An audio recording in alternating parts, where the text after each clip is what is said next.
Hello friends, ఇవాళ వీడియోలో మనము 26 ఏప్రిల్ 2024కి సంబంధించిన కరెంట్ అఫైర్స్ గురించి అయితే డిస్కషన్ చేద్దాం. చాలా ఇంపార్టెంట్ అప్డేట్స్ ఉన్నాయండి, కాబట్టి ఈ వీడియో ఎండ్ వరకు చూడడానికి ట్రై చేయండి.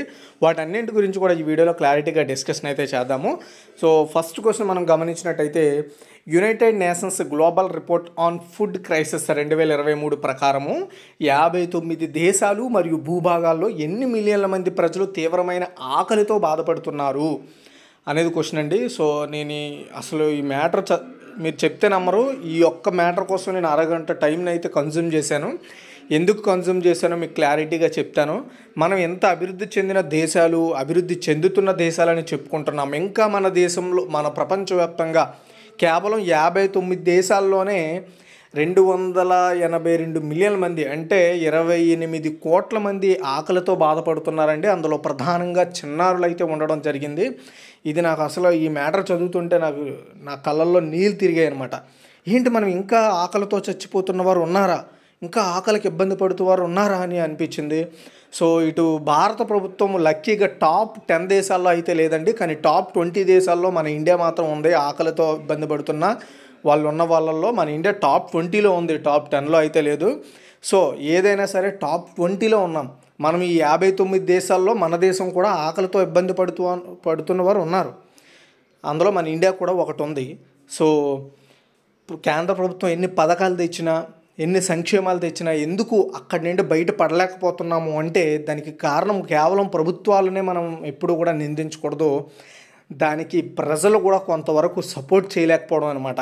ఓకేనా, మనం చూస్తూ ఉంటాం ట్రాఫిక్ల్లో, రోడ్ల మధ్యలో ముసలి వాళ్ళు కాకుండా యంగ్ ఏజ్ ఉన్న వాళ్ళే, మహిళలు చిన్నపిల్లల్ని ఎత్తుకొని అడుక్కుంటూ ఉంటారనమాట. సో అలాంటి వాళ్ళని వెళ్ళి అడిగితే వాళ్ళు ఏం చెప్తారు, మాకు ఆకలి వేస్తుంది, ఆకలికి మేము అడుక్కుంటున్నామని చెప్తారు. కానీ అది రియల్ కాదు, అది ఒక బిజినెస్, రైట్? నేను ఆల్రెడీ చాలా చూసాను అలాంటివి, కాబట్టి నేను చెప్తున్నా. ఓకేనా, ఎందుకంటే ఆ వయసులో మీరు ఏ టిఫిన్ షాప్లోనో లేదంటే ఇది షాప్లోనో నీకు చదువు లేదు, నువ్వు అడుక్కునే కంటే ఏదైనా చిన్న షాప్ దగ్గర పని చేసుకుంటే రోజుకు ఒక 300 వస్తుంది. ఓకేనా, దాంతో నువ్వు సర్వే అవ్వచ్చు ఎక్కడుండైనా. ఇప్పుడు నువ్వు అడుక్కుంటూ ఎక్కడుంటున్నావో అదే డబ్బులతో పని చేసుకొని సర్వే అవ్వచ్చు. బట్ అలా చేయకుండా అడుక్కుందాం అనే ఒక పర్టికులర్ చిన్న ఒక విధమైన బిజినెస్ని తయారు చేసుకొని అలా మన ఇండియాలో కూడా ఉన్నారు. వాళ్ళ కూడా హంగర్లో మనం టాప్లో నిల్చుంటున్నాం. ఎందుకంటే ఎప్పుడు కూడా ఈ హంగర్ ఇండెక్స్ డెప్త్గా వెళ్ళవు. ఓకేనా, డెప్త్గా వెళ్ళవు. అండ్ ఓన్లీ నేను అలాంటిది ఒక్కటే తీసుకొని ఇండియా ఆకల్లో ఉందని నేను చెప్పను. ఇంకా చాలా ఫ్యాక్టర్స్ ఉన్నాయి. ఆ ఫ్యాక్టర్స్ చాలా కారణాలు ఉంటాయి. బట్ మనం ఏంటంటే మన ఇండియాలో చాలామంది కనీసం రోజుకి తినడానికి ఏదో ఒకటి దొరికే స్థాయిలో ఉన్నారనమాట, ఒక పూట అయినా తినగలిగే వాళ్ళు. ఓకే, అండ్ ఆకలి ఈ పర్టికులర్ హంగర్ క్రైసిస్ అనేది కేవలము 3 పూట్ల తిండినే కాదు, ఒక పూట తిన్న వాళ్ళను కూడా క్యాల్కులేట్ చేస్తుంది. ఆ ప్రకారం అయితే మన ఇండియా కూడా టాప్ 20లో ఉందని మనం గమనించాలి. అండ్ దీని నుండి బయటపడాలంటే మనం ఏం చేయాలో మీకు ఎవరికైనా తెలిస్తే కామెంట్ చేయండి. అండ్ నాకు ఇక్కడ కొన్ని అంశాలు చదివిన తర్వాత నాకు చాలా బాధ వేసింది. అవన్నీ మీతో చెప్పుకోవడం అంటే టైం ఇక్కడ కన్జ్యూమ్ అయితే చేయాలని నేను అనుకోవట్లేదు. అయితే ఇక్కడ మనం చూసుకుంటే UN వాళ్ళు రిలీజ్ చేసిన రిపోర్ట్ ఆన్ ఫుడ్ క్రైసిస్ 2023 ప్రకారము 59 దేశాలు అండ్ భూభాగాల్లో దాదాపు 282 మిలియన్ల మంది ప్రజలు తీవ్రమైన ఆకలితో బాధపడ్డారట 2023లో. 2022తో పోలిస్తే ఇది 24 మిలియన్ల మందికి పెరిగిందంట. అండ్ ఆహార సంక్షోభాలపై గ్లోబల్ రిపోర్ట్ ఒక వ్యక్తి తగినంత ఆహారం తీసుకోలేకపోవడము, వారి జీవితాలు లేదా జీవనోపాధిని తక్షణ ప్రమాదంలో పడేయడం తీవ్రమైన ఆకలిగా నిర్వచించారనమాట. అర్థమైందా? సో ఆ ఇండెక్స్ అనేది, హంగర్ ఇండెక్స్ అనేది కేవలం ఫుడ్ విషయంలోనే కాదు, వాళ్ళు ఉద్యోగము, వాళ్ళు ఒక్కసారిగా 3 పూటల తిండి నుండి 2 పూటల తిండికి వచ్చే వాళ్ళని కూడా క్యాలిక్యులేట్ చేశారంట. అండ్ ఈ సంవత్సరం దీనికి పెట్టిన పేరు బ్లీక్.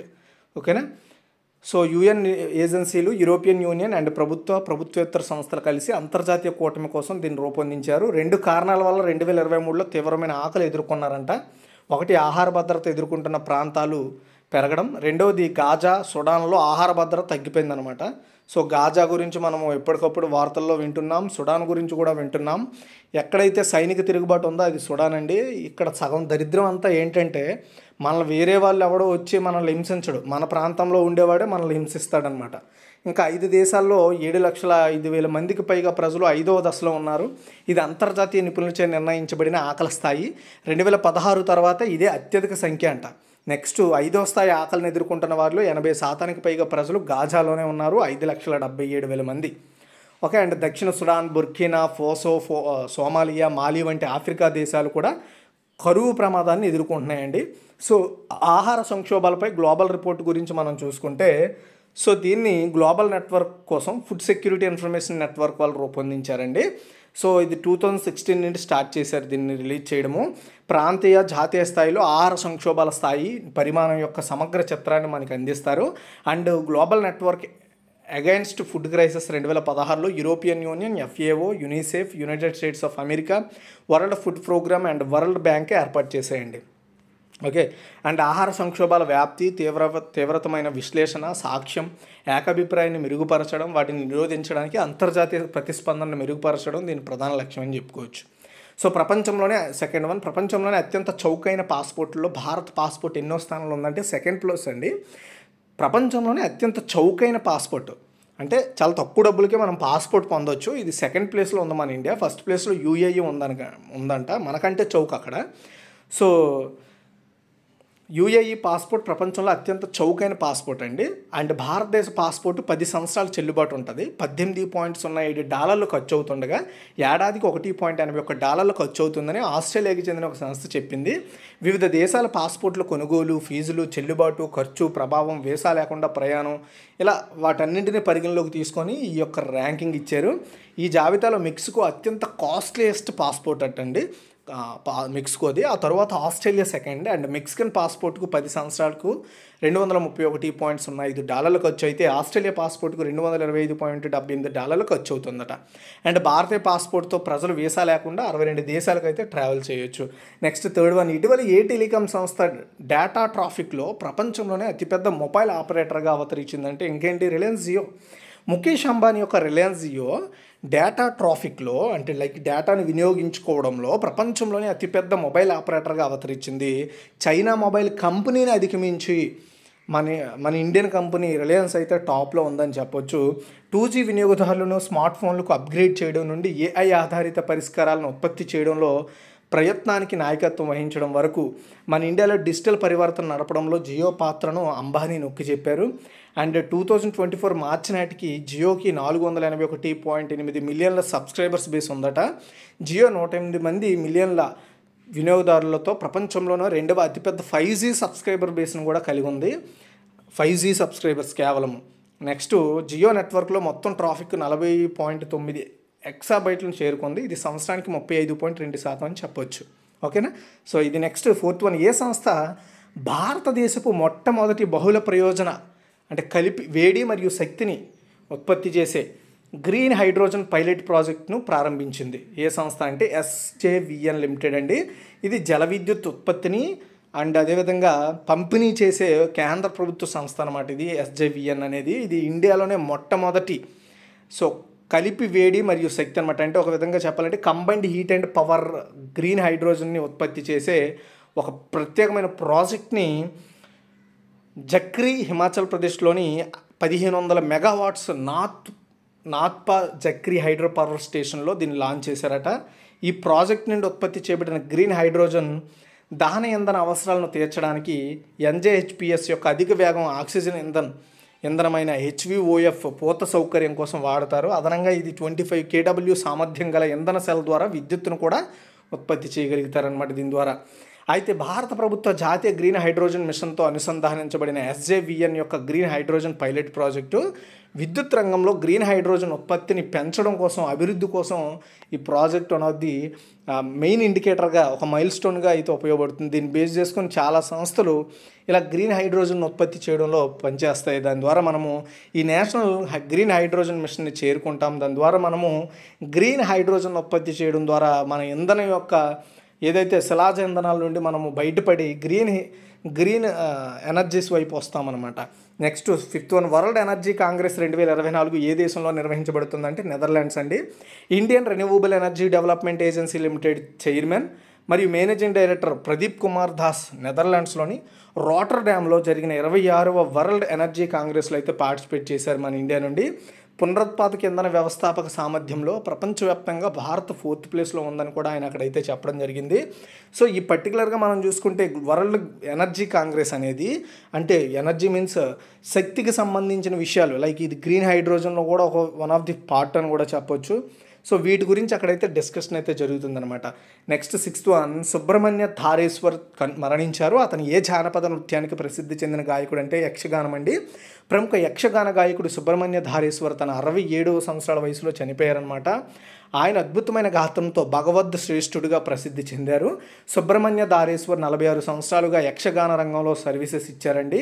యక్షగాన అనేది కర్ణాటకలోని కోస్తా జిల్లాలో ప్రసిద్ధి చెందిన సాంప్రదాయ జానపద నృత్యంగా చెప్పొచ్చు. ఈ జానపద నృత్యం పొరుగు రాష్ట్రమైన కేరళలోని తెయ్యం కళారూపాన్ని పోలి ఉంటుందండి. ఈ 2 అంశాలు మీరు గుర్తుపెట్టుకోవాలి.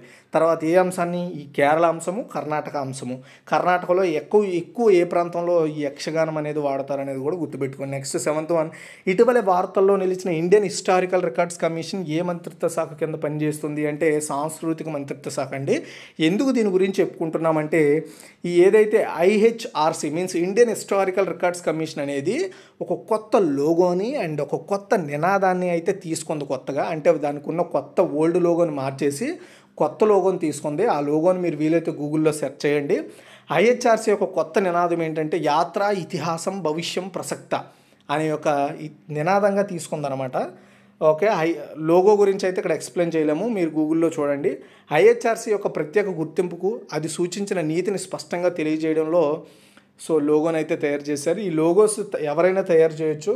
దానికోసం వీళ్ళు ఒక కాంపిటీషన్ కూడా లాంచ్ చేశారు అప్పట్లో, ఇప్పుడు 2023లో. దానికి 436 మంది కొత్త లోగోస్ డిజైన్ చేసి పంపారు. అందులో శౌర్య ప్రతాప్ సింగ్ ఢిల్లీకి చెందిన వ్యక్తి సమర్పించిన లోగోని సెలెక్ట్ చేసి దాన్నే ఇప్పుడు వీళ్ళు మెయిన్ లోగోగా తీసుకున్నారనమాట. అతనికి కొంత ప్రైజ్ మనీ కూడా ఇస్తారు. అండ్ యాత్ర, ఇతిహాసం, భవిష్యం, ప్రసక్షంత అనే నినాదం భవిష్యత్తు కోసం చరిత్ర ఎక్కడ భద్రపరచబడుతుందో అని అనువదిస్తుందని చెప్పొచ్చు. సో ఈ నినాదం ఇండియన్ హిస్టారికల్ రికార్డ్స్ కమిషన్ దాని పనికి గొప్ప ప్రాముఖ్యతను కలిగి ఉంటుందని చెప్పొచ్చు. So next, Indian historical record commission archival విషయాలపై ఒక అపెక్స్ అడ్వైజరీ బాడీ అండి. అంటే హిస్టరీ రిలేటెడ్ రికార్డ్స్ని వీళ్ళు నిర్వహించడము, పరిశోధించడము, వాటిని ఉపయోగించడం ద్వారా భారత ప్రభుత్వానికి అంటే వాటి మీద భారత ప్రభుత్వానికి సలహాలు, సూచనలు ఇవ్వడం అనేది చేస్తూ ఉంటుంది అనమాట. IHRC 1919లో ఏర్పాటైంది. IHRCని నిజానికి కేంద్ర సాంస్కృతిక మంత్రి పర్యవేక్షిస్తారనమాట. నెక్స్ట్ 8, 2027 వరకు ప్రధాన ఫిఫా టోర్నమెంట్లను ఏ సంస్థ స్పాన్సర్ చేయనుంది? ఆన్సర్ వచ్చేసి ఆర్మాకో అండి. దీన్ని సౌదీ ఆర్మాకో అని కూడా పిలుస్తారు. ప్రపంచంలోనే వన్ ఆఫ్ ది టాప్ చమురును ఉత్పత్తి చేసే సంస్థ, క్రూడ్ను ఉత్పత్తి చేసే సంస్థ, క్రూడ్ ఆయిల్. అండ్ ప్రపంచ ఫుట్బాల్ గవర్నింగ్ బాడీ అయిన ఫిఫాకి, ఫెడరేషన్ ఇంటర్నేషనల్ ఫుట్బాల్ అసోసియేషన్కి సౌదీ అరేబియా చమురు దిగ్గజమైన ఆర్మాకోతో 25 ఏప్రిల్ 2024న ఒక స్పాన్సర్షిప్ ఒప్పందం జరిగింది. ఈ ఒప్పందం ప్రకారము ఆర్మోకో కంపెనీ 2027 వరకు కూడా ఫిఫా నిర్వహించే ప్రధాన టోర్నమెంట్లకు స్పాన్సర్గా వ్యవహరిస్తుందంట. ప్రపంచంలో తన ఇమేజ్ను మెరుగుపరుచుకోవడానికి సౌదీ ప్రభుత్వం ప్రపంచవ్యాప్తంగా క్రీడలపై భారీగా ఇన్వెస్ట్మెంట్ చేస్తుంది. ఎందుకంటే మీరు చూస్తే నమ్మరు, ప్రపంచ దేశాలు ఎక్కువగా కలుసుకునే ఏదైనా ఒక పర్టికులర్ మీట్ ఉందంటే అది కేవలం స్పోర్ట్స్ మీటే. సో అలాంటి వాటిల్లో ఏ దేశమైనా హైలైట్ అవ్వాలంటే వాళ్ళ నుండి పార్టిసిపేట్లు పంపాలి.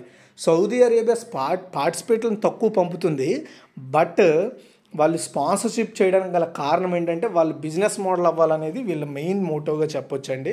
సో ఫిఫా ఒప్పందం ప్రకారము ఆర్మోకో సంస్థ 2026 పురుషుల ప్రపంచ కప్, 2027 మహిళల ప్రపంచ కప్తో సహా పలు ఫిఫా ఈవెంట్లను స్పాన్సర్ చేస్తుందండి.